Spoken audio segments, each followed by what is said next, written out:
Hey, Sox fans. After having 2 days off, the White Sox got back into action and were swept by the Cleveland Guardians in Wednesday's doubleheader.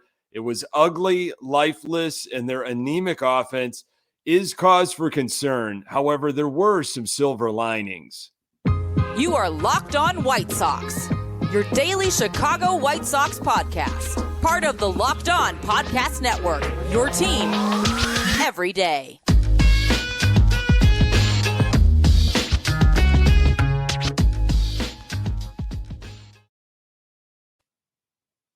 Welcome to Locked On White Sox. Thank you for making Locked On White Sox your first listen each and every day. We're free and available on all platforms. Follow us on Twitter and Instagram at Locked On Sox. Also, subscribe to our YouTube channel. Just search Locked On White Sox. This episode is brought to you by Blue Nile. This Mother's Day, give mom something she'll treasure forever with fine jewelry from BlueNile.com. And Locked On Sports listeners get $50 off $500. Use code Locked On, LOCKEDON, at checkout. Hey, I'm your host, Nick Morawski, a lifelong, diehard Chicago White Sox fan, recording just blocks from the ballpark in beautiful Bridgeport. You can find me on Twitter at Nick_GG. TB. Really appreciate you letting me steal some of your time to talk White Sox. Locked On White Sox is part of the Locked On Podcast Network, your team every day. Oh boy, we are going to talk the no good, horrible outing by Dallas Keuchel and the anemic White Sox offense. But first, cold weather baseball and a White Sox lineup that looked something like 2018. State of the Sox. Sox are 6-5 after losing both of their games on Wednesday to the Cleveland Guardians. It was chilly in Cleveland, some inclement weather as well, some rain in game 2, temps in the 40s, maybe low 50s. I have had some experience playing baseball in cold weather. I played in high school 4 years, played a year in college. I was mainly a pitcher, and it is difficult. It's difficult to grip the ball. It's difficult to get spin. When it's warmer out, the humidity definitely helps. There's some tackiness there. As a pitcher, you're wearing layers of clothes, and the joints, the muscles, they're not moving. You're trying to maybe quick pitch or pitch inside because that batter doesn't want to swing. Sometimes they just want to get back into the dugout.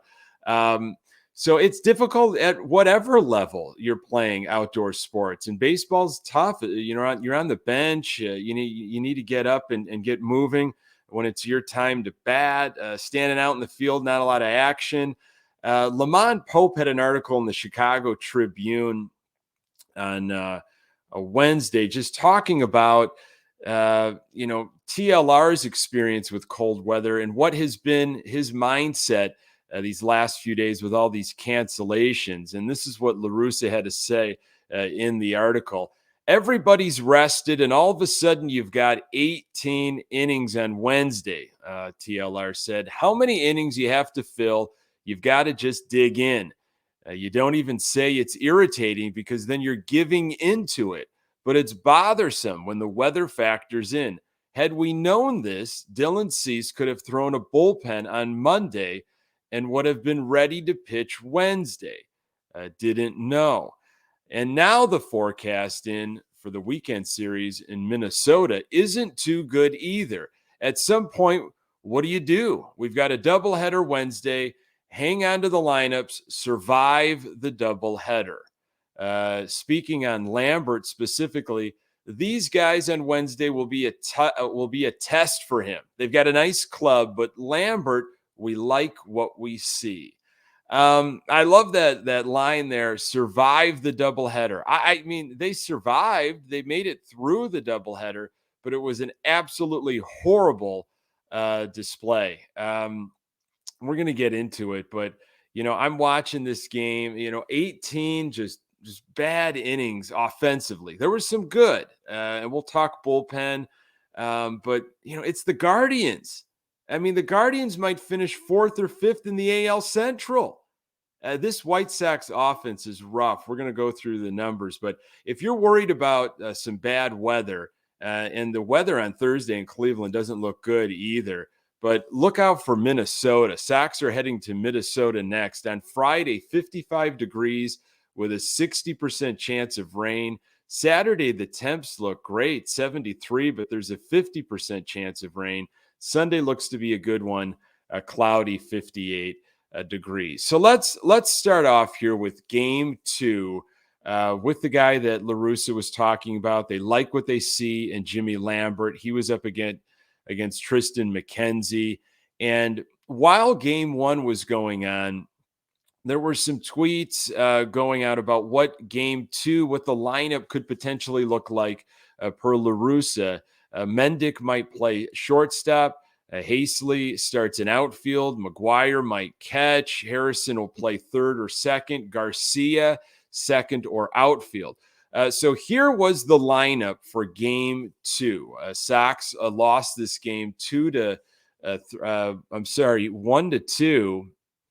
It felt like it was 7-1, the way the Sox couldn't get anything going. Here's the lineup. It was Harrison was leading off. Hasely, Garcia hitting third, Grandal DHing, Sheets, Vaughn, McGuire catching, Engel, Mendick. What do you expect from a lineup like that, huh? I mean, I could not believe it. It was a joke around social media. I get it. It was game 2 of a doubleheader. There aren't a lot of off days. However, they just had 2 because of the weather. And you're sitting Robert, Abreu, Anderson. So, I mean, what do you think is going to happen with this lineup? I mean, whatever you thought was going to happen, that's what actually happened. Sox offense had 3 hits, 1 run. They were 1 for 4 with runners in scoring position. It was the Cleveland Guardians. Now, McKenzie, he wasn't doing anything too special. We've hit him fairly well. Numbers against him were favorable. Now, a lot of these guys that were in the lineup in game 2 have probably never seen McKenzie. It just seemed like a throwaway lineup. You know what? We're not even really, we're just trying to get out of this game and get to the Cease game on Thursday. It was just a pathetic display. Sox, scored 1 run in the 5th on a Danny Mendick double. Joe McEwing, what are you doing, third base coach Joe McEwing, sending Adam Engel in the 5th on a Mendick double with 0 outs? He's sending him all the way home. The offense was not exactly clicking on all cylinders, and you said Adam Engel home? He was dead to rights at home. It wasn't even close. I don't get that. When your offense is not scoring a lot of runs, I know you want to be aggressive on the base paths, make the outfielder make a play, which he did, but come on. This offense is not clicking. Keep the guy at third. You got 0 outs. Maybe you can tie up the ball game. That was the 5th inning, and it just felt like a lot of the air was out. If there was any air in the sails, it was gone by then. Lurie Garcia got his 2nd hit of the season. He's now 2 for 24 with 4 strikeouts. It was a really bad display. The White Sox, it looks it, right? So you're watching it as a fan. You folks were watching it at home, or maybe you were listening to it, and you just feel like, boy, this team, something's going on with their offense. Well, the numbers are there for you. The Sox are hitting .212 as a team. They have a .265 on base percentage and are slugging .347. Sox offense is ranked 27th out of 30 teams. Only the Baltimore Orioles are worse than the Sox in the AL in terms of offense. Robert, in his last 15 games, 7 for 40. Abreu, 8 for 37 in his last 15 games. And Grandal, 4 for 33 in his last 15 games. So what about Lambert and the pitching staff? Lambert ended up going 3 2/3 of an inning, 5 hits, 2 earned runs, 5 strikeouts, 2 walks. Yeah, he actually pitched pretty well, pretty serviceable. Lopez, Sousa, Crick, Bummer, Ruiz were all used after Lambert, and they gave up nothing. The bullpen pitching well was a theme on Wednesday. We'll get into that a little bit more. So how bad was Dallas Keuchel, and why did the Sox let Jose Ramirez beat them? More on that in just a moment. Whether she prefers a statement piece or everyday subtle elegance, BlueNile.com has fine jewelry options for every mom. Shop high-quality classic diamond earrings, elegant tennis bracelets, or gemstone pendant necklaces. At BlueNile.com, you can celebrate all of life's special moments, from creating the custom engagement ring of her dreams to gifting a classic and timeless jewelry piece, all at prices you won't find at a traditional jeweler. Not perfect? No problem. 100% satisfaction guarantee. Shop stress-free with guaranteed free shipping and returns. Need your special purchase fast? In most cases, Blue Nile can deliver overnight. Every order is insured and arrives in discreet packaging that won't give away what's inside. Mark Mother's Day with something enduring. Classic diamond stud earrings, elegant tennis bracelets, birthstone pendants, and so much more on BlueNile.com. This Mother's Day, give mom something she'll treasure forever with fine jewelry from BlueNile.com. And Locked On Sports listeners get $50 off $500. This podcast exclusive is only good through Mother's Day. Use code Locked On. That's code Locked On. Plus, every order is insured, ships free, and arrives in discreet packaging that won't give away what's inside. Shop stress-free and find your forever piece. Go to BlueNile.com today. Thank you for making Locked On White Sox your first listen. For your next listen, check out the Locked On Now podcast. Recaps of MLB games with analysis from our local experts, taking fans through the season like no other network, free and available wherever you get your podcast. Okay, here's the time where we get to really slice and dice on this game one of the doubleheader from Wednesday. It was the Dallas Keuchel game. The bounce back man, the guy that was going to change things, the guy that was so upset he was left off the ALDS roster. He was making changes. He knows what he needs to do, saying all the right things, pitched fairly well in his previous outing. Sox got absolutely manhandled 11-1, and really all of that scoring happened very early in the game. It was Keuchel versus Bieber. Sox lose 11-1. Keuchel gave you one official inning, 10 hits, 10 runs, 8 earned, 0 strikeouts, 1 walk, and a home run, which was a grand slam to, you guessed it, Jose Ramirez. Keuchel went out for the second inning, but he could not record an out. He threw 48 pitches. On a day that was going to feature 18 innings, going one official inning was the absolute worst case scenario. I mean, La Russa was talking about it in that article by Lamont Pope from the Trib, read it just a few moments ago. Where are these innings coming from? Who is going to be able to help us out? And we found out it's really the bullpen. We couldn't rely on our starters, especially not Keuchel. His stuff just does not play. This bases were loaded. So where are you going to put Ramirez? So he's going to have to be a tough out. You can't let him beat you in the way that he did. And the pitch that Ramirez hit the grand slam on, it was like a Jamie Moyer, just get me over, bending breaking ball. And Ramirez absolutely crushed it to left field. I mean, Keuchel's stuff is just, he cannot get out of jams. And when you do not have good defense behind him, he can't overcome that. Ramirez is a monster right now. Jose Ramirez has 20 RBIs through 11 games. He had 5 RBIs on Wednesday against our Sox. He's just, he's unreal. Signed that extension. He's going to be around in Cleveland for a while. We got to figure out how to handle him. And hopefully it's never Keuchel again. Thank you to the White Sox bullpen. Banks came in first to help out Keuchel, then it was Foster, then Severino.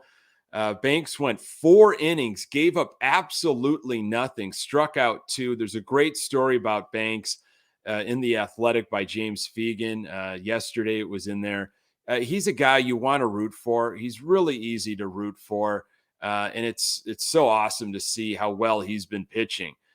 Foster went an inning, struck out 2. Severino, a couple innings, 1 hit, 1 earned run, couple walks, which has been his Achilles heel, and a strikeout. The bullpen gave up 1 earned run. Okay, so that was all on Keuchel. So essentially, Wednesday's doubleheader just boiled down to one very bad, horrible pitching effort by Dallas Keuchel. White Sox defense, we just talked about it. 4 errors through 4 innings. Tim Anderson had 3 errors himself. Some pitchers can get by with that. And Keuchel's a veteran guy. I don't think it was a mental thing. It's just his stuff. You can't give an MLB team extra outs, even if it is the Cleveland Guardians, because they made us pay.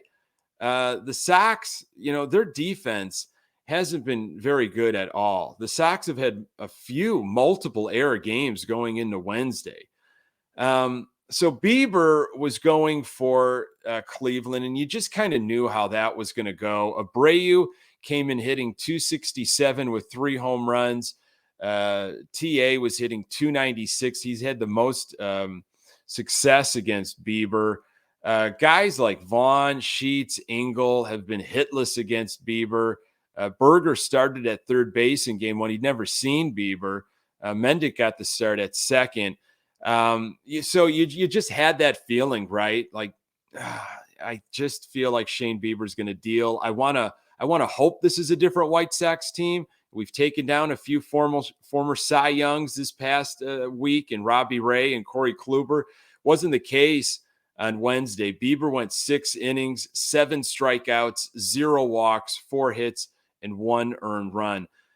The silver lining after this absolutely disgusting doubleheader was that the White Sox bullpen gave up only 1 earned run in 2 games.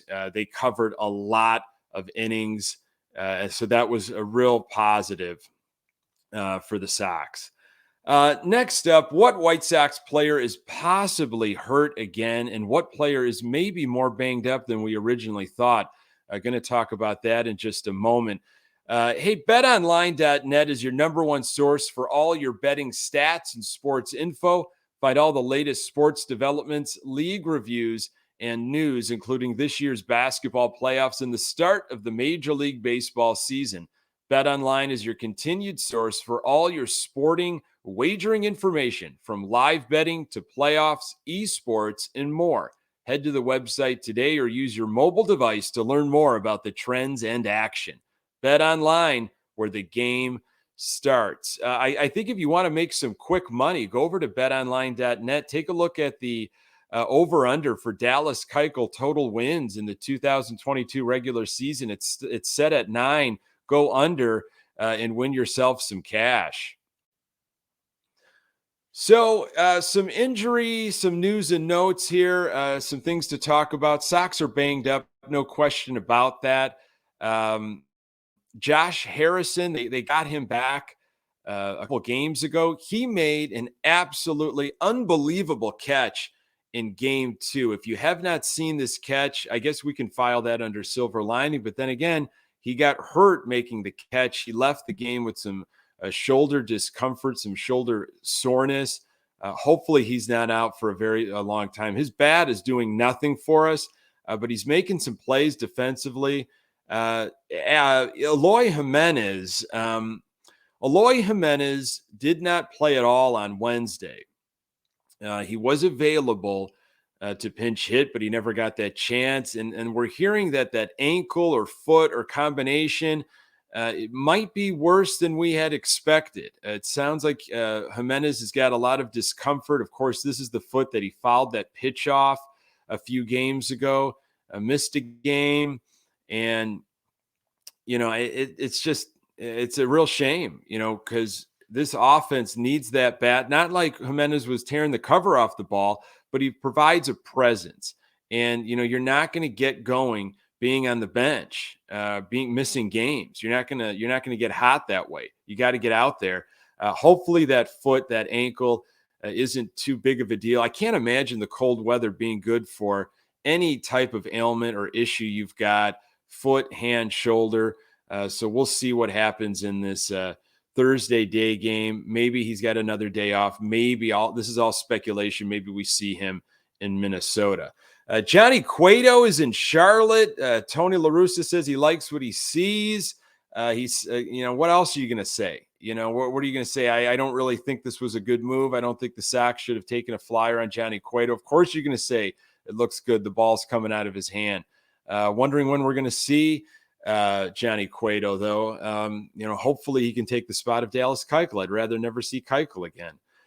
Some positive injury stuff. Looks like Giolito will pitch on Sunday in Minnesota. That's huge news. And Tony La Russa once again said that there's a good chance A.J. Pollock will join the Sox on Friday in Minnesota. So here's your Thursday matchup. Sox at Cleveland. It's a 12:10 Chicago time start. It's Dylan Cease against Zach Plesac. Plesac is 2-4 with an ERA of 4.56 and 50 strikeouts in 9 appearances against the White Sox in his career. Plesac so far in the 2022 season, he started 2 games, 11 innings, 7 strikeouts, 10 hits. He's got an ERA of 1.64.